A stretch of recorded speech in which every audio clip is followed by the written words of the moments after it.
Sesi kualifikasi yang bagus adalah apa yang telah dilakukan Rins dengan Yamaha M1 di Italia. Posisi kedua yang memungkinkannya untuk langsung lolos ke Q2 besok sehingga menghindari Q1. Beginilah perasaan sang pembalap hari itu seperti yang dilaporkan oleh rekan kami Manuel Pecino dari sirkuit Mugello. Hari yang positif. Kami bisa melakukan riset setelah kecelakaan yang kami alami pagi ini di awal FP1. Ini adalah pertama kalinya saya terjatuh sejak cedera. Saya tidak pernah terjatuh sekeras ini sebelumnya, tapi saya senang. Terlepas dari itu adalah hari yang baik. Pada sore hari, kami memulai dengan ban baru untuk melakukan serangan waktu jika hujan turun dan kami berada di urutan kedua. Jadi ini bagus dan kemudian saya memberikan yang terbaik. Kami mencoba setup yang berbeda pada motor dan tidak berjalan seperti yang kami harapkan. Tetapi tetap saja kecepatannya, jadi saya senang dengan hal itu, kata pebalap Yamaha itu, Alex Rins. Dengan perasaan yang baik pada motornya tetapi mengetahui bahwa masih ada hal-hal yang harus ditingkatkan, kemudian saya memberikan yang terbaik di akhir latihan. Dari dua ban yang kami pakai, yang pertama memang benar berada di belakang pembalap. Tetapi yang terakhir, kami turun ke lintasan sendirian dan kenyataannya saya mencatatkan waktu yang sangat cepat sehingga saya berada di posisi kedua pada akhirnya. Saya senang karena ini tampaknya sedikit mengkonfirmasi sensasi yang kami rasakan saat tes. Tentu saja kami perlu meningkatkan motor karena saya merasa motornya sangat berat saat mengubah arah. Itu sangat sulit bagi saya. Kami kehilangan banyak waktu untuk mengubah arah dan itu sudah sulit dalam tes dan Anda mencari lebih banyak batasan dan semuanya menjadi lebih berat. Bayangkan berapa biaya yang harus saya keluarkan. Tapi kami senang kami berada di Q2. Besok tujuannya adalah memberikan yang terbaik dan melihat apakah kami bisa sedikit meningkatkan setup dan melihat di mana posisi kami. Apakah ini menegaskan bahwa Yamaha sedang bergerak? Ini adalah dorongan yang penting, tentu saja. Pada akhirnya, sejak mereka membawa fairing baru ke tes jeres dalam waktu kurang dari 2 bulan, Anda dapat melihat betapa terlibatnya mereka. Tidak banyak yang bisa kami lakukan untuk mengatasi masalah terbesar yang kami hadapi saat ini, yaitu mesin, tetapi mereka melakukan banyak hal.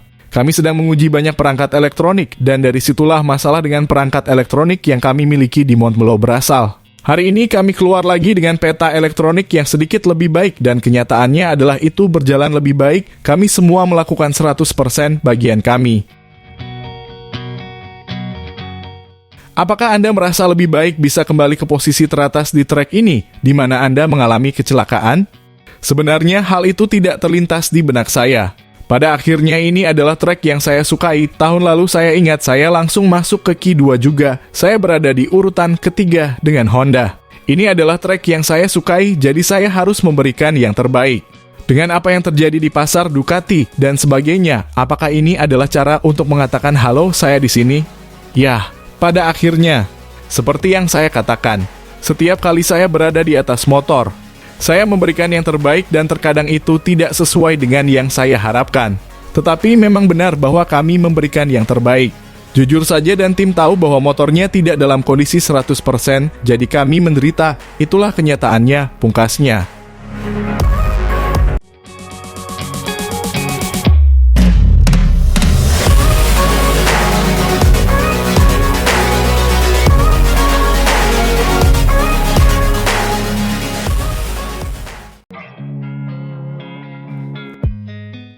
Kursi Ducati yang lain bukanlah sesuatu yang harus difokuskan oleh Pecco Bagnaia. Ia harus berkonsentrasi pada apa yang harus ia lakukan, yaitu memperjuangkan poin untuk kejuaraan MotoGP.